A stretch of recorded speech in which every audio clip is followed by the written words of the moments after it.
So in this video, right here,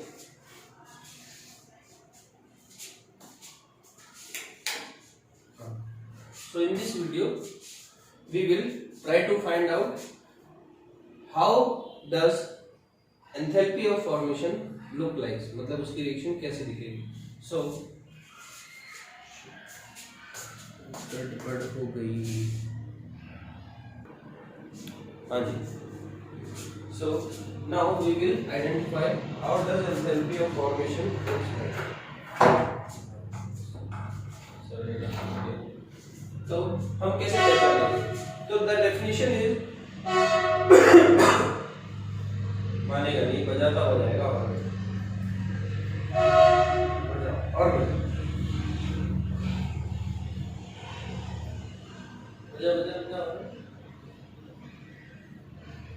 बस इतना ही. हाँ, तो मान लेते हैं कि ये कुछ सेट ऑफ रिएक्शंस है 1 2 3 4. We will try to find out either it is enthalpy of formation or not. तो enthalpy of formation की definition क्या है कि product side should always remains 1 mole and the reactant side the whatever be the reactants are should be in their standard state. ठीक. तो पहली reaction half H2 plus half Cl2 gives HCl. तो अब यहाँ पे पॉइंट ये है कि क्या प्रोडक्ट साइड 1 मोल है, तो आप कहोगे यस. ठीक है. नाउ रिएक्टेंट 1 बार 298 केल्विन पर hydrogen is a gas and 1 bar 298 kelvin पर Cl2 is also a gas. So we can say that this enthalpy of the reaction is equals to standard enthalpy of formation. कोई दिक्कत नहीं. Now again the product is HCl gas 1 mole. First condition is fulfilled. Now the second condition is reactant should remain in their most stable state at 1 bar pressure. तो ध्यान से देखो, क्या 1 bar pressure पर hydrogen as a ion रहता है? Hydrogen chlorine as a chloride ion होता है? नहीं, बिकॉज 1 बार प्रेशर पर 298 केल्विन पर जो हाइड्रोजन और क्लोरीन की मोस्ट स्टेबल स्टेट है that is H2 gas and Cl2 gas. So this reaction enthalpy is not equals to standard enthalpy of formation because ये हमें डेफिनेशन नहीं बताया है. Next, this is H2 gas, this is Cl2 gas. 1 bar 298 kelvin पर तो ये gas ही होती है. Now this is HCl gas.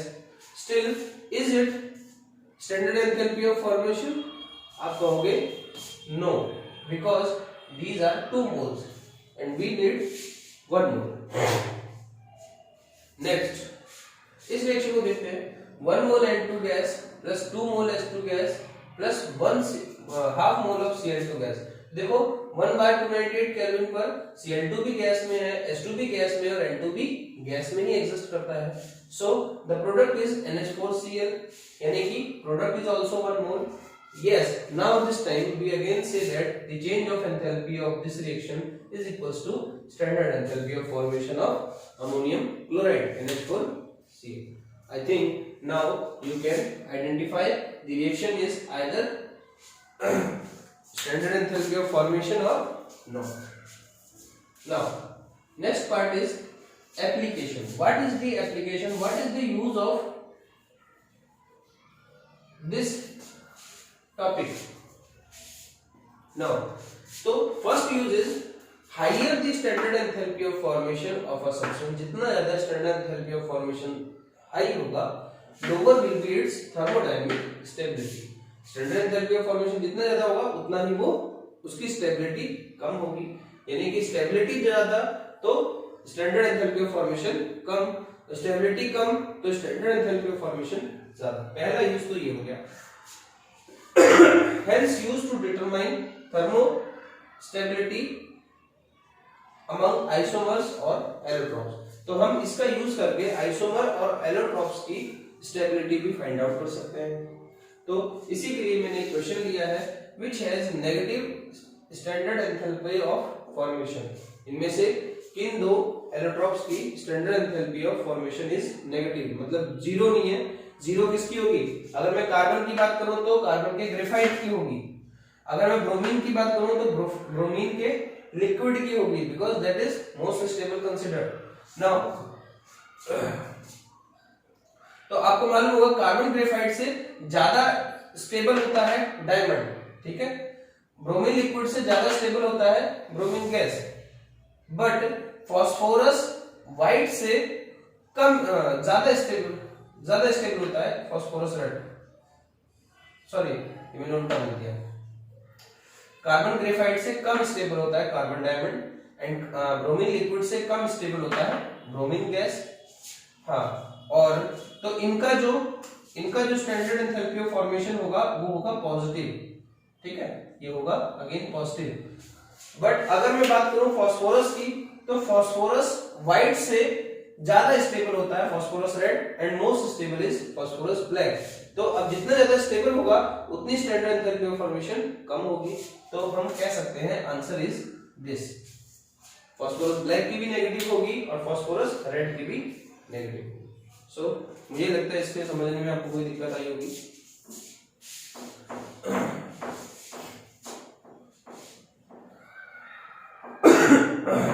Now, next application to calculate enthalpy of the reaction H0R। तो अब इससे हम एंथैल्पी चेंज निकाल सकते हैं किसी भी रिएक्शन का। तो देखो वो कैसे करते हैं। मान लेते हैं एक रिएक्शन है AA plus BB gives CC plus DD। If you need to find out the enthalpy change of the reaction and you have been given the data of enthalpy of formation, then we will use this formula, standard enthalpy change of the reaction in terms of enthalpy of formation.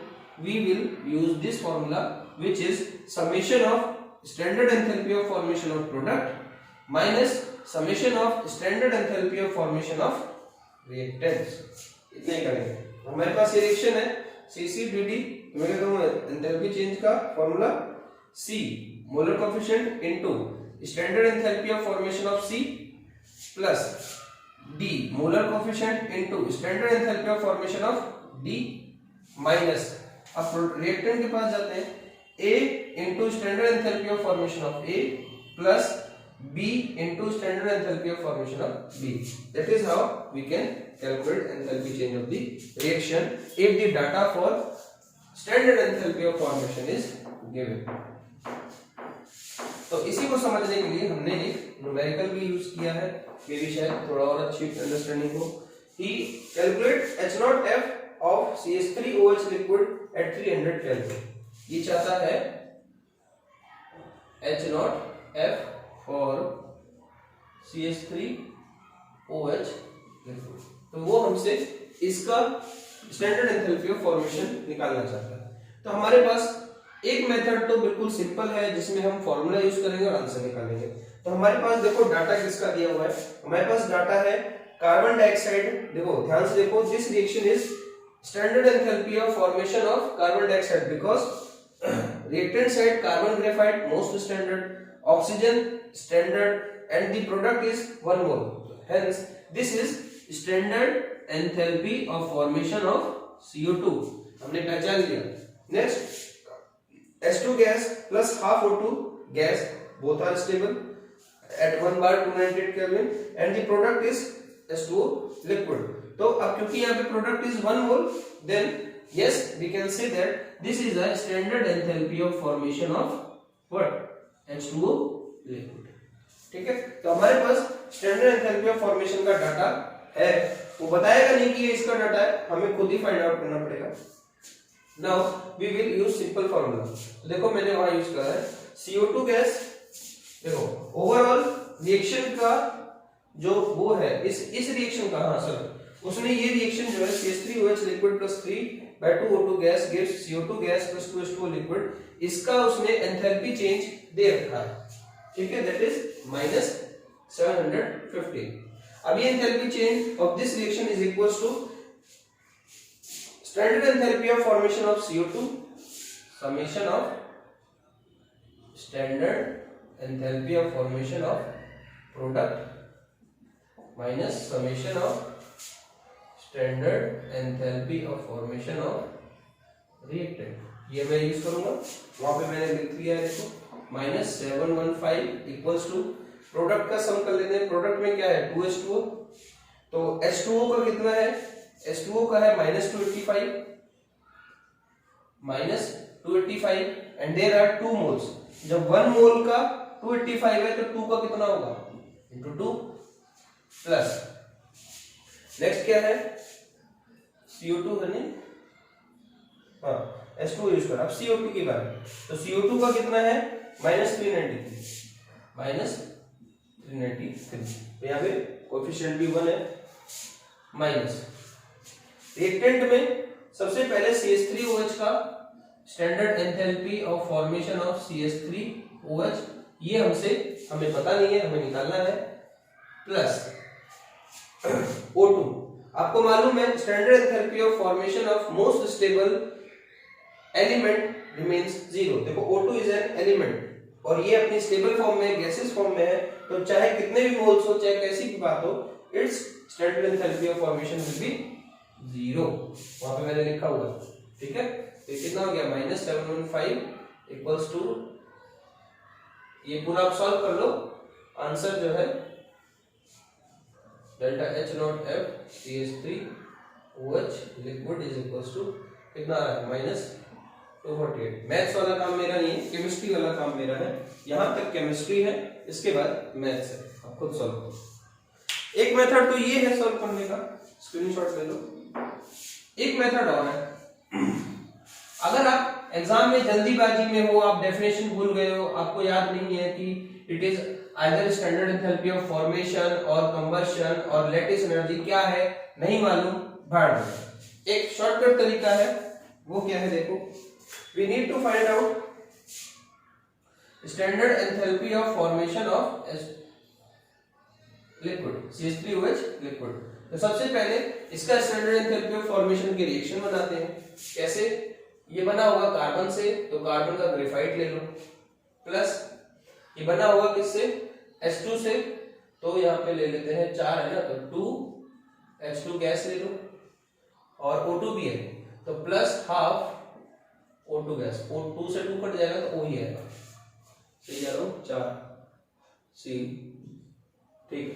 ये है इसका, ये हमें standard enthalpy of formation है इसका, और ये हमें निकालना है।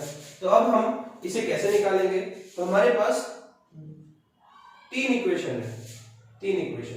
तो हम देखो, हम इसमें राइट हैंड साइड में CH3OH है, तो हम तीनों इक्वेशन में देखेंगे जिसमें राइट हैंड साइड में CH3OH है। तो देखो इस वाली इक्वेशन में CH3OH है, but unfortunately it is at left side, है ना, हमें क्या चाहिए था राइट साइड। तो हम इस रिएक्शन को रिवर्स कर लेंगे। क्या करेंगे रिवर्स, देखो CO2 plus 2H2O gas, sorry 2H2O liquid gives CH3OH liquid plus 3/2 O2 gas, CO2 की गैस। तो अब हमने क्योंकि रिवर्स किया है, तो ये जो वैल्यू है enthalpy is a state function, अगर आप रिएक्शन रिवर्स करोगे तो एंथैल्पी की वैल्यू भी चेंज हो जाएगी। तो दैट इज +715, ये हो गया। अब हमें और क्या चाहिए, हमें देखो H2 चाहिए, O2 चाहिए और कार्बन ग्रेफाइट चाहिए। देखो वो हमें कहां मिलेगा, कार्बन ग्रेफाइट हमें इस रिएक्शन में मिल जाएगा। तो कहां चाहिए हमें कार्बन ग्रेफाइट, लेफ्ट में, इसमें भी लेफ्ट में है, ठीक है। मैं इसे ऐसे लिख दूंगा, carbon graphite plus O2 gas gives CO2 gas, और इसकी एंथैल्पी है, क्योंकि मैंने रिवर्स नहीं कराया तो एंथैल्पी ऐसी रहेगी, ठीक है, दैट्स इट। नेक्स्ट, कार्बन मिल गया, O2 मिल गया, CH3OH मिल गया, अब बचा क्या, H2 वाला रहता है ना, H2O बच रहा है, तो H2O, हाँ मेरे को चाहिए H2O यूज कर लेते हैं। H2 मेरे को इधर ही चाहिए, तो H2, ये reaction as it is, H2 gas plus half O2 gas gives H2O liquid. और इसकी एंथैल्पी रिवर्स नहीं कर रहा तो जरूरत ही नहीं है, -285। अब हम देख लेते हैं क्या ये रिएक्शन हमारी ये वाली रिएक्शन बनाती है या नहीं बनाती। तो आओ हम चेक करते हैं। देखो सबसे पहले लेफ्ट हैंड साइड और राइट हैंड साइड को काटेंगे, तो दिस इज कट गया, H2O से H2O गया, खत्म। और ठीक है O2 कट रहा है, देखो ये O2 गया, ये 1 है, ये 1.5 है, तो यहाँ पे मैं इतना लिख दूंगा, ठीक है, हाफ, ये हाफ O2 तो 3/2 था ना, हाँ, ये हाफ O2, इस हाफ O2 से गया, ये CO2 इससे जाएगा, H2O, मुझे लगता है इसे डबल करना पड़ेगा, इसे डबल कर लेते हैं भाई, इसको डबल करना पड़ेगा। देखो डबल कैसे करेंगे, 2H2, ये है 1O2 और ये 2H2 इंटू 2, अब हो जाएगा। ये आपको देखना पड़ेगा, वो इजी होता है, 2-4 बार प्रैक्टिस करोगे तो आ जाएगा, कोई इतना बहुत बड़ा इशू नहीं है, थोड़ा प्रैक्टिस करना पड़ता है, ठीक है। अब दोबारा से काट देता हूँ, फर्स्ट टाइम में दिक्कत होती है। तो ये बन गया 2O2 और ये है 1.5O2, तो 2 और ये 1.5, तो 2 में से 1.5 जाएगा तो कितना बचेगा, हाफ, तो मैं यहाँ पे हाफ लगा देता हूँ और इसको पूरे को काट देता हूँ, ये खत्म। हाँ, 2H2O से 2H2O गया, CO2 से CO2 गया, क्या बचा, कुछ नहीं बचा। देखो लेफ्ट हैंड साइड में क्या क्या बच रहा है, C graphite 2H2 plus half O2, ये सब गैस है, ये तो ग्रेफाइट ही है।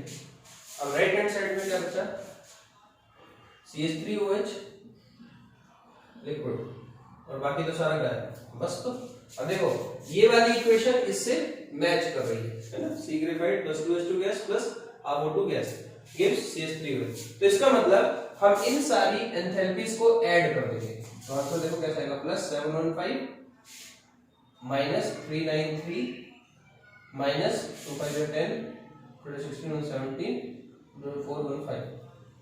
तो कैसे आएगा, इसको सॉल्व कर लो। 715 में से 393 गया, 2 11 से बन गया 2 322 -570 573 10 में से हो गया 8, 6 में से हो गया 4 और 240, ये है, ठीक है। So that is all. जगह बजा रहा है कितनी बार बोलूं, उधर देख लो।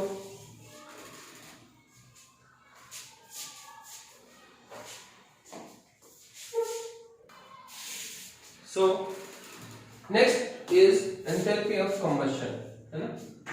Again starting from the definition, it is the enthalpy change when 1 mole of a substance like fuel is burned in excess of oxygen।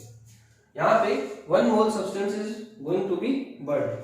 तो हम अब find out करेंगे which of these reactions are enthalpy of combustion। So first oxygen तो कितनी भी हो इससे फर्क नहीं पड़ता, बस रिएक्टेंट क्या होना चाहिए, 1 मोल होना चाहिए, कुछ भी हो 1 मोल। तो देखो पहला कार्बन सॉलिड प्लस O2, ठीक है, gives CO2 गैस। तो yes this enthalpy change is the enthalpy of combustion in case of carbon solid।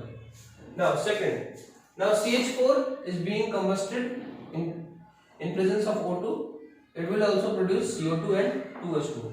We don't need to worry about, because we are just concerned to know that reactant should be 1 mole. ये 1 mole होना चाहिए. Yes, this is also standard enthalpy of combustion. Now next, this is 2 mole, hence this will not be standard enthalpy of combustion. ठीक है, standard लगा लो क्योंकि ये 1 ही है तो स्टैंडर्ड ही यूज होगा. स्टैंडर्ड. ठीक है. Now 1 mole of aluminum solid plus 3/4 O2 gas gives 1/2 Al2O3. तो अब जैसे कि ये 1 मोल है, ऑक्सीजन तो एक्सेस नहीं है और प्रोडक्ट चाहे जो भी बने, it doesn't matter. So this change in enthalpy will be standard enthalpy of combustion. एक second.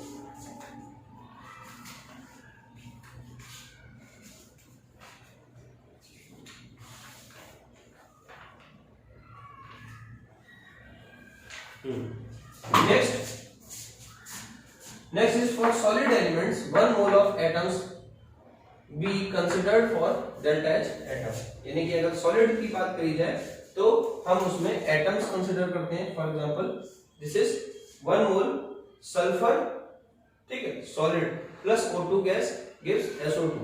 So this should be atom. अगर हम सॉलिड की बात करें तो केवल एटम होना चाहिए, सिंगल, है ना, 1 मोल एटम होना चाहिए. तो this enthalpy change of direction will be standard enthalpy of combustion. ठीक है.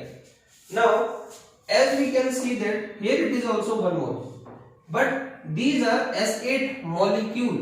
याद रहे, this is molecule और molecule नहीं है. सॉलिड के केस में क्या होना चाहिए, 1 mole atoms. So hence this is not the standard enthalpy of combustion because these are molecules and we need to have only atoms. Now note 6CXHYO2 SMNP whatever. अब अगर मान लो कि कहीं कंबशन हो रहा है तो और उसमें और कोई ऑर्गेनिक कंपाउंड है, उसमें कार्बन भी है, हाइड्रोजन भी है, ऑक्सीजन भी है, सल्फर भी है, तो नाइट्रोजन भी है. तो आपको बस एक चीज ध्यान रखनी है, कार्बन हमेशा कार्बन डाइऑक्साइड बनाता है कंबशन में, हाइड्रोजन हमेशा H2O बनाता है, ऑक्सीजन हमेशा क्या बनाएगा, हाँ, ऑक्सीजन हमेशा किसी के साथ कंबाइन होगा. जैसे कार्बन वार्बन है तो कार्बन डाइऑक्साइड, और H2 है तो H2 के साथ H2O बना देगा. ठीक है, तो O2 तो ऑप्शन में आ गया होगा. सल्फर के केस में आपको याद रखना है, सल्फर हमेशा SO2 बनाता है, कभी भी SO3 मत बना देना, SO4 मत बनाना. हमेशा जब सल्फर का कंबशन होता है with in organic compound, it is going to form SO2 gas. And the last and the most important, nitrogen. हर किसी को लगता है nitrogen is going to form NO2, but the fact is nitrogen forms N2 gas during combustion. ये आपको याद रखना है, इसीलिए मैंने स्पेशली लिखा है. नाउ एक और चीज, जैसे मान लेते हैं H2 plus half O2 gives H2O. मान लेते हैं, इसे लिक्विड मान लेते हैं, कंबशन हो रहा है. अब यहाँ पर एक चीज और आपको ध्यान रखनी है कि अगर आप इस रिएक्शन को ध्यान से देखो तो दिस रिएक्शन इज, मान लो अगर मैं बोलूं कि what is this reaction, what is this reaction, तो आप इसे क्या बोलोगे. अगर आप ध्यान से देखो, अभी तक हमने दो ही पढ़े, एक फॉर्मेशन और एक कंबशन. तो आप अगर आप ध्यान से देखोगे तो this reaction is delta HR is equals to, ये H2 का कंबशन है. ध्यान रखना, 1 mole of H2 is getting combusted in presence of oxygen and the product is H2. So this reaction is standard enthalpy of combustion for H2. ठीक है. And one more thing, अगर आप इसको इधर से देखोगे तो आपको नहीं लगता, यहाँ पे गैस ले लेता हूं, एक ही बात है, आपको नहीं लगता कि this is standard enthalpy of formation of H2O. H2O के फॉर्मेशन में जो रिएक्टेंट है that is H2 in its most stable form, gaseous form. It is O2 most stable in gaseous form. तो ये भी हम ये भी कर सकते हैं, this is a standard enthalpy of formation of H2O liquid. तो ये आपको बहुत ही ध्यान से समझना पड़ेगा, this is formation of H2O liquid. तो ये हो गया, आई होप आपको समझ आ रहा होगा। एक और एग्जांपल ले लूं, CO2 ले लेते हैं। C graphite plus O2 gas gives CO2 gas. तो ये आपको पहचानना पड़ेगा रिएक्शन में। अब ध्यान से देखो, what is this, delta HR equals to क्या, this is standard enthalpy of formation of CO2 gas, and at the same time it is standard enthalpy of combustion of C graphite। आपको याद रखना पड़ेगा ये चीज। नेक्स्ट, ये आप numerical करते तो आपको समझ में आ जाता, लेकिन फिर भी पहले से हम बता के चल रहे हैं कि ऐसा भी हो सकता है। जरूरी नहीं है कि अगर कोई स्टैंडर्ड एंथैल्पी ऑफ फॉर्मेशन है तो वो फॉर्मेशन नहीं होगा, कंबशन नहीं होगा, उसमें कंबशन भी हो सकता है। Next, application of enthalpy of combustion. First is to determine enthalpy of the reaction. For example, this reaction is hydrogenation, most important reaction. C2H4. This is C2H4. इसमें हाइड्रोजनेशन हुआ, H2 का जुड़ जाना is known as hydrogenation. Hydrogen का जुड़ना is known as hydrogenation. क्या हुआ? This process is hydrogenation. C2H4 plus H2 gives C2H6. This is C2H6. ये पूछ रहा है what is this reaction। ध्यान से देखो, हम अगला यूज करने जा रहे हैं। अगर मैं इसका कंबशन कराऊंगा in presence of O2, ठीक है, स्टैंडर्ड एंथैल्पी ऑफ कंबशन, एक ही हाँ, ये क्या बनेगा, 2 कार्बन है तो मींस 2 CO2, ठीक है। यहाँ पे प्लस लगा देता हूं। अगर मैं इसका कंबशन कराऊंगा तो क्या होगा, H2 को कंबशन, डेल्टा H कंबशन क्या है, ये बना देगा H2O, ठीक है। और अगर मैं इसका कंबशन कराऊंगा, देखो इसका कंबशन मैं कराऊंगा, delta H combustion of this molecule C2H6। हाँ, तो देखो 2 कार्बन है तो 2 कार्बन डाइऑक्साइड, 1 2 3 4 5 6, देखो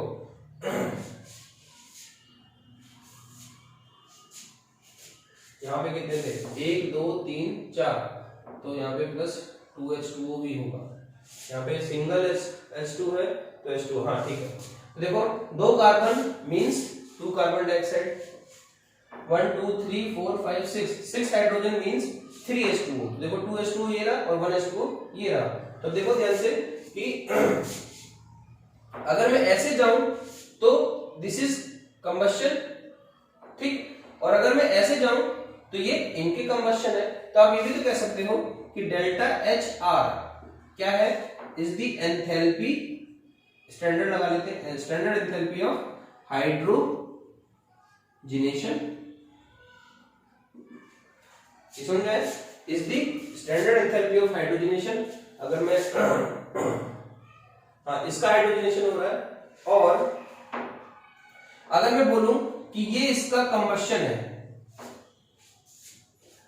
ये इसका कंबशन है and the product is same, हाँ,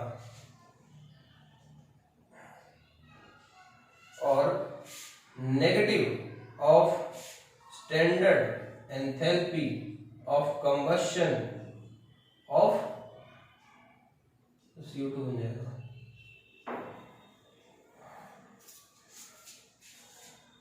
अरे मेरा दिमाग कहाँ चला गया, ये ऐसे जाएगा तो ये कंबशन है, ऐसे आ रहा है तो भी कंबशन, ऐसे आ रहा है तो भी कंबशन।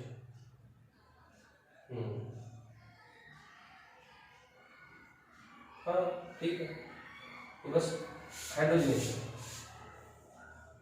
और कुछ नहीं। अगर मैं हेस लॉ यूज करूं तो ये अगर मैं ऐसे जाता हूं,